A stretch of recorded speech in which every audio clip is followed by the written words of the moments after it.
चुने जिले रहे होंगे जहां पर आज तक ट्रेन नहीं पहुंची है, और उसमें मेरा संसदीय क्षेत्र बांसवाड़ा का वही जिला आता है जहां आज तक ट्रेन की पटरी नहीं पहुंची है।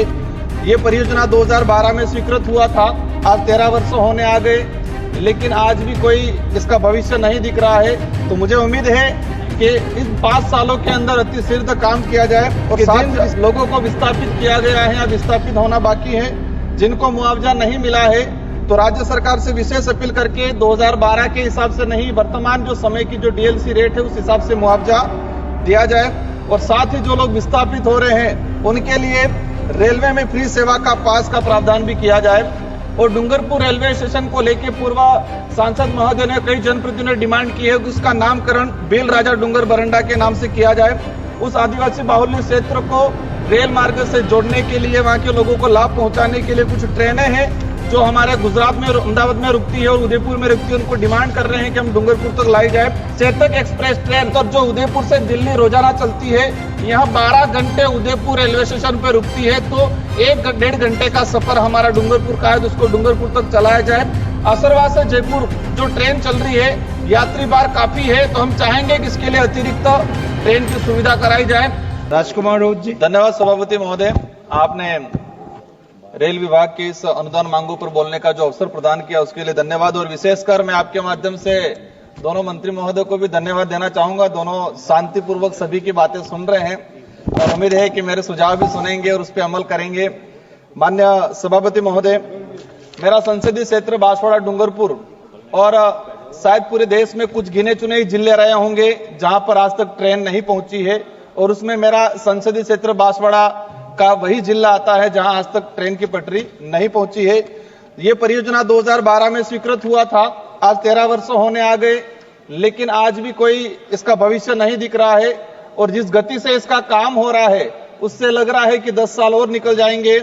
तो मुझे उम्मीद है कि इन 5 सालों के अंदर अति शीघ्र काम किया जाए। और साथ ही विशेषकर डिमांड है कि जिन लोगों को विस्थापित किया गया है या विस्थापित होना बाकी है, जिनको मुआवजा नहीं मिला है, तो राज्य सरकार से विशेष अपील करके 2012 के हिसाब से नहीं, वर्तमान जो समय की जो डीएलसी रेट है उस हिसाब से मुआवजा दिया जाए। और साथ ही जो लोग विस्थापित हो रहे हैं उनके लिए रेलवे में फ्री सेवा का पास का प्रावधान भी किया जाए। माननीय सभापति महोदय, रेलवे में 2 चीजें हमने देखी, एक जो ऑफिस रेस्ट हाउस बना रखे हैं और दूसरा जो एसी मतलब निरीक्षण कार जो बना रखी है, उसके तहत देखा गया है कि फिजूल खर्ची ज्यादा होती है। जब मैं उदयपुर से बैठता हूं तो वो निरीक्षण कार आती जाती रहती है महीने में 1-2 बार, और देखा गया है कि उसमें अधिकारी वर्ग निरीक्षण करने तो कम आते हैं और घूमने ज्यादा आते हैं। तो लगता है कि जनता का पैसे का दुरुपयोग हो रहा है। और साथ ही हमारे उदयपुर के अंदर रेस्ट हाउस बना था 10 साल पहले 14 करोड़ के आसपास का, और उसको गिरा के नया बनाया जा रहा है, तो उस पैसे का कहीं न कहीं दुरुपयोग हुआ है, उसका भी जांच कराई जाए।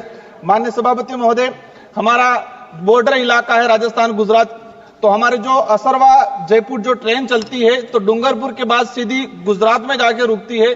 तो जो बिच्छीवाड़ा जो हमारा जो ब्लॉक है, वहां के जो रेलवे स्टेशन है, वहां नहीं रुकने की वजह से वहां के लोगों को गुजरात में जाके रुकना पड़ता है और दोबारा उनको वापस आना पड़ता है, कई परेशानियों का सामना करना पड़ता है।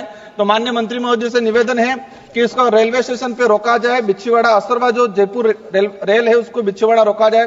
साथ ही बिच्छीवाड़ा डूंगरपुर जो सड़क है वहां पर अंडर ब्रिज बनाया जाए, लंबे समय से डिमांड चल रही है। और डूंगरपुर रेलवे स्टेशन को लेकर पूर्व सांसद महोदय ने कई जनप्रतिनिधियों ने डिमांड की है कि उसका नामकरण बेल राजा डूंगर बरंडा के नाम से किया जाए।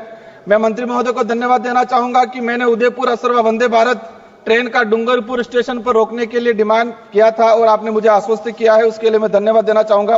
विशेष करके हमारी कुछ डिमांडें हैं, उस आदिवासी बाहुल्य क्षेत्र को रेल मार्ग से जोड़ने के लिए, वहां के लोगों को लाभ पहुंचाने के लिए कुछ ट्रेनें हैं जो हमारे गुजरात में, अहमदाबाद में रुकती है और उदयपुर में रुकती है। उनको डिमांड कर रहे हैं कि हम डूंगरपुर तक लाई जाए। लोक शक्ति एक्सप्रेस ट्रेन 2200-927 और 2200-928 यह ट्रेन प्रतिदिन मुंबई अहमदाबाद के बीच में चलती है। सुबह 4:20 मुंबई से अहमदाबाद पहुंचती है, जिसके बाद यहां रात्रि 8:45 पर मुंबई के लिए रवाना होती है।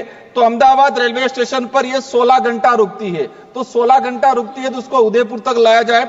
नवजीवन एक्सप्रेस अहमदाबाद से चेन्नई ट्रेन, वो भी अहमदाबाद के अंदर काफी लंबे समय तक रुकती है तो उसको उदयपुर तक लाया जाए। गुजरात मेल एक्सप्रेस ट्रेन 12,901, 12,902 यह ट्रेन प्रतिदिन मुंबई अहमदाबाद के बीच चलती है। प्रातः 5:50 बजे मुंबई से अहमदाबाद पहुंचने के पश्चात रात्रि 10:50 बजे मुंबई के लिए प्रस्थान करती है। मतलब वह 17 घंटे तक अहमदाबाद स्टेशन पे रुकती है। तो हम चाहेंगे उसको उदयपुर तक लाया जाए। चेतक एक्सप्रेस ट्रेन 2473 जो उदयपुर से दिल्ली रोजाना चलती है, यह 12 घंटे उदयपुर रेलवे स्टेशन पे रुकती है। तो 1-1.5 घंटे का सफर हमारा डूंगरपुर का है, तो उसको डूंगरपुर तक चलाया जाए। अजमेर जम्मू तवी ट्रेन नंबर 12,413, 12,414 वर्तमान में अजमेर तक संचालित है, उसको उदयपुर तक लाया जाए ताकि यहाँ का हमारा उदयपुर का व्यक्ति है जो जम्मू कश्मीर जाना चाहे जा सकता है। अजमेर चंडीगढ़ गरीब रथ 12,983 वर्तमान में चंडीगढ़ से अजमेर तक संचालित है, वहां पर भी रुकते, उसको उदयपुर तक लाया जाए। एक मिनट का रहा है। योगी नगरी ऋषिकेश ये ट्रेन भी सप्ताह में 3 दिन चलती है, तो हम चाहेंगे इसको पूरा सप्ताह चलाया जाए। और साथ ही डूंगरपुर से हमारा दिल्ली का सीधा कनेक्शन नहीं है, तो या तो अहमदाबाद से यहां तक चलाया जाए या डूंगरपुर से दिल्ली के लिए ट्रेन सुविधा कराई जाए। असरवा से जयपुर जो ट्रेन चल रही है, यात्री भार काफी है, तो हम चाहेंगे कि इसके लिए अतिरिक्त ट्रेन की सुविधा कराई जाए। माननीय सभापति महोदय, मैं विशेषकर अनुरोध करना चाहूंगा, विशेष जो मांगे हैं, जो ट्रेनें आसपास रुकी रहती है, वही ट्रेन हमारे डूंगरपुर उदयपुर तक चलाया जाए, तो आदिवासी बाहुल्य क्षेत्र की जनता को उसका लाभ पहुंचेगा और जो बड़े शहर है उन बड़े शहर तक आसानी से पहुंचा जाएगा। धन्यवाद सभापति।